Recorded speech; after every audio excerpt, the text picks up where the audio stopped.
paper. Nanti kita akan bahas tentang research question. Ini juga salah satu komponen yang penting juga dalam penelitian ya, research questions. Jadi kita harus biasanya research question itu adanya di bab 1 ya.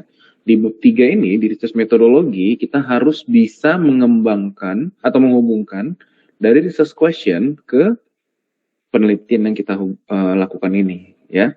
Jadi istilahnya kan research metodologi bab 1 itu kan pasti latar belakang kan, apa yang motivasi kita ya. Bab 3 itu apa yang harus kita lakukan.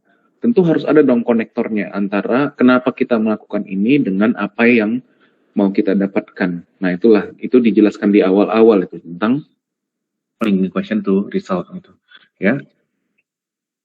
Oke, ya ini Common Approach saja, kita sudah bahas di itu ya, di perkuliahan sebelumnya. Jadi ada pendekatan itu ada experimental research, kita melakukan eksperimen, data different yang menggunakan data, simulation based studies, kita pakai simulasi, datanya itu di environment tertutup, di dalam komputer, simulasi aja, system dev dan case studies. Case studies ini ada studi kasus, kita implementasikan di tempat tertentu gitu. Ini cuman sekedar apa aja approach-nya ya, tapi approach ini yang menentukan nanti bagaimana kita menulis metodologinya ya. Kalau misalnya contohnya lah ya, kita mengembangkan IoT gitu ya, itu banyak nanti di case studies gitu ya, system dev atau case studies. Case studies itu biasanya kita ngambil datanya di dunia nyata gitu ya, dan enggak lah ya, IoT enggak case studies. Bisa juga sih gitu. Tapi ini nggak eksklusif ya, bisa gabungan, tergantung dari kita mau ambil yang mana penekanannya gitu, ya. Oke, writing the research design, state your research type explicitly. Open with the study adopts bla bla bla approach ya. Jadi harus ada kalimat ini. Biasanya yang spesifik minta ini tuh jurnal. Ya. Jurnal tuh dia minta apa nih? Kuantitatif, kualitatif, mix ya. Ya jujurnya sih di paper saya jarang ya ada kalimat ini ya. Saya juga baru tahu waktu bikin slide-nya ini. Ya harusnya ada seperti ini ya. Tapi biasanya itu tertulis secara apa? Secara implisit pada bab 3 itu ya. Jadi ketika kita banyak ngumpulin data, kalau saya kan karena game dev ya itu banyak ke nyenggol-nyenggol ke social science kan ya. Kalau social science itu banyak main di kuantitatif gitu ya, jarang main di kualitatif karena kita mau melihat pandangan banyak orang, bukan mau melihat pandangan satu orang gitu ya. Jadi banyaknya itu di kuantitatif. Justify or decision design fits your research question. Frame hypothesis on or research question first. Nah ini yang penting.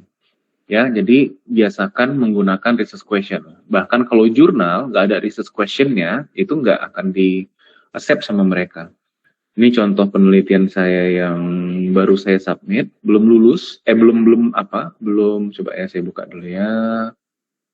Bentar ya.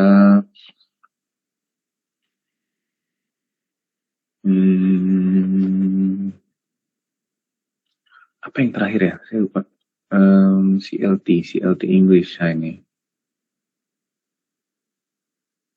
Oke, dan tidak bisa dilihat karena saya share-nya adalah aplikasi. Coba saya share window menu.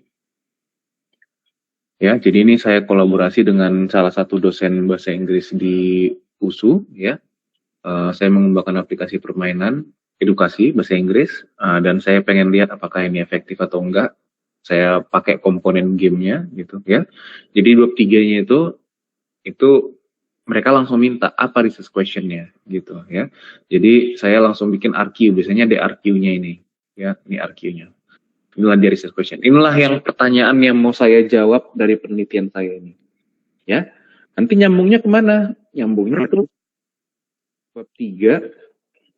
Saya RQ tadi di bab 1 ya. Enggak. Ini dia ini metode. Dia lebih kayak gini, research design sini, tapi nggak ada RQ-nya di sini.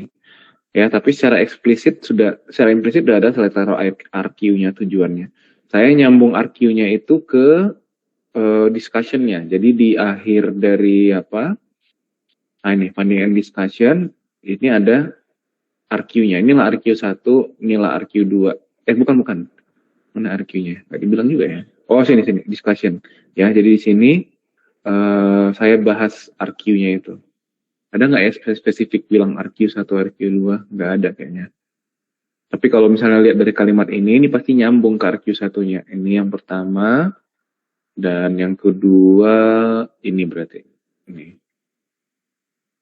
Gitu, ya. Jadi kalau nanti kalian mau nembak jurnal, itu pasti bakal ditanya tuh RQ-nya mana gitu, ya. Apa yang mau kamu selesaikan gitu. Oke? Structure input, proses output. Nah, jadi ini penting ya, harus jelas inputnya apa, prosesnya apa, outputnya apa. Terutama ini nih, yang berhubungan dengan AI, banyak sekali yang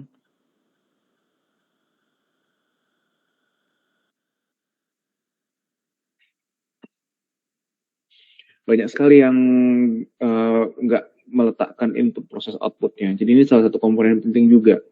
Kita ngomong desain AI gitu ya, desain aplikasi AI. Inputnya apa gitu, ya? Wajah dalam format apa? JPEG atau PNG? Kenapa JPEG? Kenapa PNG? Gitu. Akun saya bermasalah. Oh iya, ya di print. Nanti kita solve. Inputnya apa? Apakah di JPEG atau PNG? Kenapa pilihnya JPEG? Kenapa pilihnya PNG? Kalau JPEG itu kan dia ada lossless ya. Kenapa pilih itu? Nah itu harus detail-detail seperti itu. Nanti kita akan diskusikan. Prosesnya itulah yang kalian kerjakan. Outputnya apa? Ya, kalau klasifikasi ada berapa luarannya gitu ya. Jadi itu harus jelas dalam penelitiannya. Ini harus dijelaskan secara eksplisit dalam penelitiannya. Oke, jadi setelah komponen metodologi, jadi kalau biasanya kita menulis metodologi itu, kita pasti punya 4 komponen ini. Yang pertama research design, yang kedua datanya dari mana kita ambil, source-nya dari mana, pre-processing, nanti kan kita bahas ini.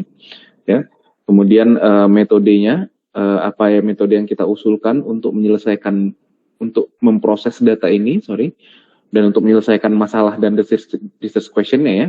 Kemudian nanti bagaimana cara kita memvalidasinya. Metrik apa yang kita gunakan, variabel apa yang digunakan, data apa sebagai variabel apa, ya itu ada di validation-nya semua. Gitu. Oke, ini kayaknya nggak penting, saya skip aja lah. Ini diagram-diagram aneh yang saya ketemu di internet.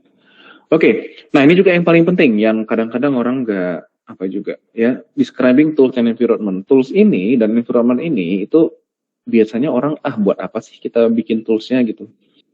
Nah ini penting untuk mereplikasi. Yang pertama itu untuk mereplikasi. Yang kedua itu kalau misalnya kita bahas sesuatu yang berhubungan dengan running time, itu toolsnya harus ada. Ya, jadi tools itu apa yang kita gunakan. Kalau misalnya ada menggunakan software unik ya, atau menggunakan AI unik atau menggunakan model, itu ditaruh semua di sini. Ya. Configuration parameters, parameter apa yang kita gunakan, hyperparameters ya dalam pengembangan tesis penelitian berbasis AI. Hyperparameters itu memegang komponen yang sangat penting sekali untuk melihat performa dari metode yang kalian usulkan ya. Config files, random sheets kalau ada ya. Use tables to present setting clearly, pakai table aja supaya gampang orang mereplikasinya, jangan pakai teks ya. Apa parameter yang kita gunakan, contohnya saya lagi ngerjain nih sekarang nih pakai begini. Reproducibility checklist, link to code repositories, dataset, on complementary materials. Nah ini penting juga nanti buat nembak ke jurnal ya. Kalau jurnal itu mereka biasa minta, boleh nggak aku minta source code-nya gitu ya. Kalau misalnya kalian kasih, itu biasanya kansnya itu tinggi untuk lulus ya. Ada beberapa jurnal, contohnya itu yang baru saya apply itu Methods X ya. Dia jurnalnya itu bagus ya. Tapi dia minta kalau program kita itu harus bisa diakses gitu ya. Jadi minta kodenya itu mana gitu. Atau kalaupun nggak kode, build-nya itu mana supaya dia bisa tes nih valid atau enggak ya. Datanya itu mana? Datanya mana, yang data individunya mana ya, tentunya sudah disensor lah ya, jangan ada yang terbuka seperti email atau apa gitu, jangan ada yang boleh terbuka ya. Include environment setup instruction, kalau pakai Docker atau Conda environment, saya juga nggak tahu nih Conda environment ini apa ya, itu harus ditentukan juga di itunya. Oke. Nah apa yang tips-tips yang bagus kita implementasikan pada metode desain? Yang pertama itu high level overview, summarize this approach ya, jangan very low level ya, jelaskannya itu deskriptifnya itu sangat high level aja. Kalau misalnya dalam penulisan paper, ingat kalau penulisan paper itu dia sangat terbatas, jadi jangan terlalu mendetail sampai perhitungan-perhitungan yang kompleks ya. Banyak mahasiswa S1 sebenarnya ya, S2 juga ada sih. Itu kalau misalnya kita pakai satu algoritma tertentu, dijelaskan algoritmanya secara spesifik dan kemudian dibikin lagi perhitungannya, ada perhitungan matematika yang ditulis lagi, nggak usah buat apa gitu ya, karena audiens kita itu kemungkinan ya orang yang sudah paham tentang teknologi kita, jadi kita nggak perlu low level yang benar-benar detail sama sekali untuk perhitungannya gitu ya. Pakai for loopnya ini gimana, nggak perlu seperti itu ya. Use diagram itu sangat-sangat membantu sekali, pakai diagram karena diagram itu membuat kayak contohnya ini lah ya, gambar ini ya. Kadang-kadang bisanya saya jelaskan ini dalam bentuk teks, bisa banget gitu, dan bahkan lebih efisien dari segi pembuatannya kalau saya bikin dalam bentuk teks. Tapi kalau pakai diagram gini pasti orang akan lebih tertarik, dan memang itu secara apa ya, intuitif juga ya, orang akan lebih tertarik melihat diagram, walaupun sebenarnya esensi dari diagram ini nggak ada kan. Explain rasional, purpose of rationale, purpose of each step ya. Kalau misalnya kita mengambil, misalnya contohnya kemarin saya itu ada penelitian untuk memeriksa tingkat kematangan buah stroberi ya. Di salah satu stepnya saya mengkonversi warnanya dari RGB menjadi HSI ya. Apa alasannya RGB dipakai dikonversi jadi HSI? Itu kan tuh pada tahap pre-processing jadinya ya. Jadi kenapa itu dikonversi menjadi HSI? Ternyata spektrum warna HSI itu cocok untuk warna buah gitu, warna buah yang beragam. Ya kan buah itu warnanya sangat-sangat bervariasi kan. Beda sama muka. Kalau muka kan warna kita ya tonnya dari putih ke hitam aja ya kan, paling apa merahnya juga nggak ada orang yang kulit merah kali, yang hijau nggak ada ya, orange kuning langsat tuh dibilang ya kan, spektrumnya di sekitar situ-situ aja kan ya. Jadi RGB itu masih bisa cover merepresentasikan untuk yang itu gitu ya. Dan biasanya itu jarang ada kontras yang sangat besar sekali di wajah gitu. Biasanya itu dia wajah itu dikategorikan sebagai image yang low contrast gitu ya. Tapi kalau buah-buahan itu sangat high contrast gitu ya. Contohnya ada buah yang belum masak warnanya hijau, yang sudah masak warnanya merah. Dia bukan lagi high contrast gitu ya. Dia udah di temperatur yang berbeda. Kalau merah itu warna warm temperatur, kalau hijau itu warna yang cool temperatur. Nah, jadi yang seperti itu kalau kita konversi ke HSI, dia akan lebih akurat untuk membedakan warna-warnanya sampai sekecil-kecilnya ya. Jadi itu contoh dari rasionalnya gitu ya. Ensure quality, accessible, avoid jargon. Jadi jangan menggunakan jargon yang terlalu ribet ya. Saya pernah bikin paper, saya bikin aplikasinya itu namanya Tibo ya. Kepanjangannya Terrain Editor Based on Web, karena saya menggunakan aplikasi berbasis web untuk bikin terrain 3 dimensi gitu ya, untuk bikin landasan landscape 3 dimensi. Jadi di paper saya tulis tuh Tibo, dimarahin sama reviewernya, apa sih Tibo ini, panjangin aja. Panjangin, kalau di atas nanti disebutin bilang aja our software atau apa gitu ya. Jadi jangan pakai jargon-jargon nggak jelas yang kita cuman asik aja gitu, bahasnya dikurangin gitu ya. Oke, jadi writing procedures and algorithm, step by step procedure writing, use number list of sequential steps, readers must follow the order, each step to be independently actionable and verifiable. Mulai dari kita bikin itunya aja dulu, subsectionnya. Biasanya saya kalau nulis paper itu, saya tulis subsectionnya, di subsection itu saya bikin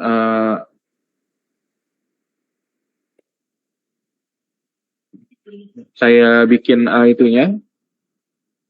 Kalau paragraf itu ada apa ya istilahnya ya, ide utamanya ya, saya bikin ide utamanya, baru kembangkan dari ide utamanya. Nah, yang ngembangin siapa nanti? Boleh minta tolong sama si AI, Uncle ChatGPT sama Uncle Gemini, Uncle Cloud gitu ya. Boleh mereka yang kembangin, tapi step by stepnya harus kita. Kalau nggak nanti mereka ngaco tuh kemana-mana ya. Algorithm and pseudocode notation. Present algorithm using pseudocode or formal notation, not raw code, include input-output specification and complexity analysis when relevant. Nah, ini yang penting. Di panduan tesis kita itu ada cara untuk menulis kode atau snippet. Snippet itu kayak potongan kode yang kecil gitu ya. Nah, jadi itu harus diikutin ya. Dalam penulisan paper juga biasanya seperti itu. Kalau nulis kode itu atau tulis snippet itu dia harus ada kayak box warna grey gitu ya. Biasanya itu yang bisa taruh kode. Jadi orang tahu oh ini adalah kodenya gitu. Ada kadang-kadang orang yang lebih enak dia baca logic itu kalau dari kode atau dari pseudocode gitu ya. Explain the why behind each decision, justify parameter choice, threshold, and design trade-off, reference firework, and pilot result that inform your decision. Ya, jadi ada beberapa decision misalnya yang kalian putuskan, misalnya threshold ya, hyperparameter lah contohnya, gitu ya. Kenapa kalian milihnya seperti ini, iterasinya berapa kali, gitu ya, itu harus dijelaskan di papernya. Oke, ya ini nggak penting juga, evaluation matrix ya, accuracy, precision ini untuk apa ya, AI biasanya ya. Kalau untuk IoT beda lagi, untuk cyber security beda lagi, jadi biasanya kalian lihatlah parameternya itu apa. Ini penting ya untuk evaluation matrix ini, mohon hati-hati sekali, banyak peneliti kita, terutama dalam bidang cyber security nih, yang paling saya concern. Kenapa? Karena cyber security ini agak susah dia mengukurnya kan. Kalau AI kan gampang kan, mana yang prediksi dia benar, maka yang prediksi salah, klasifikasi dia benar, klasifikasi salah gitu kan. Tapi kalau IoT ini, kalau cyber security ini agak susah. Apa namanya? Tingkat keamanannya segini, enggak ya. Dari mana kita tahu tingkat keamanannya gitu ya. Kalau IoT itu biasanya lebih mudah karena dia spesifik. Misalnya apa? Kita fokus ke komunikasinya IoT. Berarti yang jadi parameternya itu adalah delay time-nya gitu ya. Atau mungkin apakah program message-nya nyampe atau enggak gitu ya. Justify selection ya justify lah, penjelaskan lah tadi itu ya. Validation method, apakah cross validation, holdout testing, documentation, kemudian limitation kalau ada ya dibatasin. Misalnya environment-nya terbatas ya. Ini contoh yang menarik juga. Tahun lalu ada senior kalian yang mengembangkan deteksi otomatis kendaraan ya dengan menggunakan kamera CCTV di lalu lintas gitu ya. Jadi kan kita punya itu ya CCTV yang pemerintah itu udah punya akses ke CCTV kan. Jadi seberapa kuat kita bisa akses datanya. Ternyata ada satu limitation yang patut dipertimbangkan. Apa? Performance pada saat siang hari dan pada saat malam hari itu beda. Kenapa beda ya? Karena dia memang waktu datanya itu dibuat dia banyak di siang hari kan, dia menggunakan image di siang hari. Waktu di malam hari dia nggak melakukan apa-apa dengan data yang gelap itu, jadi hasilnya agak ngacau gitu kan. Belum lagi kalau malam terus hujan, gitu. Ya cuaca buruk itu kayak hujan kan dia sangat mempengaruhi performa kamera kan, nah jadi harus ditulis di limitationnya bahwa ini dites dengan ketinggian segini ya harus di space berapa ketinggian CCTV-nya, makin tinggi itu makin jelek biasanya karena makin jauh dari lokasi, tingkat kemiringannya berapa, terus melakukan uji cobanya dari jam berapa sampai jam berapa, itu semua harus ada di limitation-nya. Oke. Nah kalau misalnya menulis apa yang sering salah? Pertama, vague or ambiguous language, avoid we use a standard approach ya. Nggak boleh ya, jadi harus spesifik apa yang kita gunakan. Boleh merujuk ke paper sebelumnya, itu nggak masalah. Jadi we use approach that has been performed by Cheng et al. Bikin ininya ya, tapi jangan bilang standard approach karena itu sangat ambigu sekali gitu ya. Replace several, some, many with exact number of references. Missing justification, every methodological choice need reason, cite literature and pilot studies, ya. Kalau misalnya kalian ngambil keputusan tertentu, misalnya saya pakai YOLO V12, gitu. Kenapa pakai YOLO V12 menyelesaikan masalah ini? Karena dari penelitian sebelumnya, itu mereka juga sudah pakai dan hasilnya bagus. Nah, itu boleh didukung seperti itu. Tapi jangan nggak di justifikasi tersebut, jangan nggak di itu ya. Karena itu jadi pertanyaan juga biasanya nanti waktu sidang. Ya, kenapa kamu mengambil waktu seminar hasil sih? Kenapa kamu pakai metode ini gitu? Dan cara yang paling mudah untuk menjawabnya adalah karena berdasarkan penelitian ini metode ini apa ini. Jadi bab 3 nanti tulis nanti seperti itu ya. Sorry, ini sebenarnya bab 2 sih kalau yang ini justification itu. Kalau bab 3 itu ada juga dikit-dikit kita cite jarang kita ada citasi ke bab 3 ya. Ada juga sih, tapi nggak gitu banyak lah ya.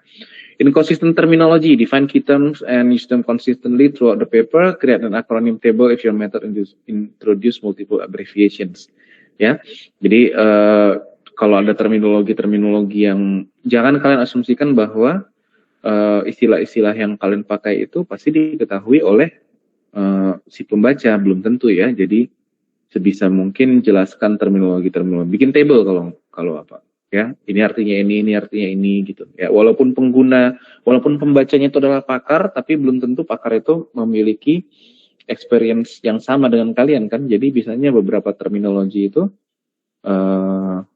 sebentar. Beberapa terminologi itu perlu kalian jelaskan dulu di awal. Gitu. Oke? Ya habis cepat kali ya. Nanti akan ada tugas 2. Tugas 2-nya nanti memang ini agak susah ya kalau mata kuliah seminar riset ini. Kenapa? Karena kalian diajarin menulis paper, tugasnya idealnya adalah menulis paper, sedangkan penelitiannya juga belum dibuat gitu kan. Tapi seperti yang kemarin juga, kayaknya kita nggak bikin tugas 2 lah ya namanya. Kita bikin UTS-nya aja. Saya akan bikin dokumennya nanti apa.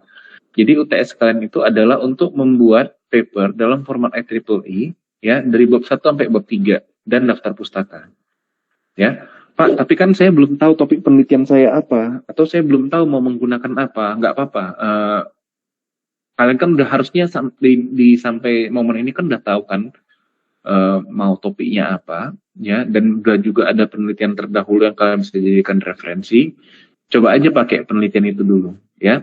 Jadi coba mulai dari sekarang, nanti dokumen UTS-nya akan saya share, buat bab 1, bab 2, section 1, section 2, dan section 3 dengan menggunakan format IEEE. Ya, kemarin saya waktu minta tolong bantu kalian kan udah ada ya, saya kasih format IEEE. Nah itu nanti yang kalian akan kembangkan menjadi paper. Ya, coba manfaatkan tugas ini untuk belajar cara menggunakan format IEEE juga ya. Format IEEE itu dia apa? Susah-susah gampang. Dibilang susah enggak, dibilang gampang juga enggak gitu ya. Kadang-kadang kita set dikit, tiba-tiba berantakan dia gitu. Oke? Oke, saya rasa itu saja. Ada pertanyaan?